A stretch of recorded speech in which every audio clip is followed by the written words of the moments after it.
அனைவர்களுக்கும் வணக்கம். ஸ்ரீ நவகிர கருப்புசாமி நல்லாசி அனைவர்களுக்கும் கிடைக்கட்டும். இன்றைக்கு ஒரு எளிய பரிகாரம், தன்னம்பிக்கை ஊட்டும் பரிகாரம். பார்த்திங்க அப்படின்னா, ஒரு எலி எவ்வளோ பெரிய பில்டிங்காக இருந்தாலும் ஓட்டை போட்டு வெளியே வந்துடும், எவ்வளோ பெரிய மரமாக இருந்தாலும் ஓட்டை போட்டு வெளியே வந்துடும்.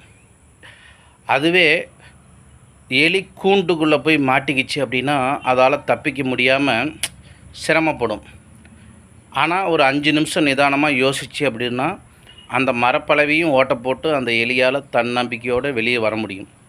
அதே போல் தான் மனிதர்களும் சில நேரத்தில் நம்மளுடைய நிதானத்தை நம்ம இழந்ததுனால நம்மளால் டக்குன்னு ஒரு விஷயத்தை பண்ண முடியாமல் நிலைகுலைந்து போயிடுவோம். அதனால் நம்ம என்ன பண்ணுறதுன்னு நமக்கே தெரியாமல் வெளியே வர முடியாமல் தடுமாறுவோம். அந்த எலி போல தான் நம்மளும். அதனால் தன்னம்பிக்கையோடு கொஞ்சம் நிதானமாக யோசித்தோம்னா வெற்றியாளராக மாற முடியும்.